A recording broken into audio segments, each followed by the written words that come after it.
ขับรถไปทางที่ตรง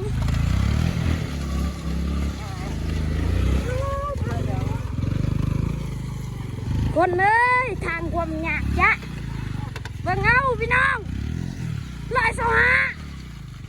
ใส่ยางลนนะโอ้ดูดันมาเก่งจะใครครับเบิ่งเอาพี่น้องทางความยากของกับมาไล่งัวนะ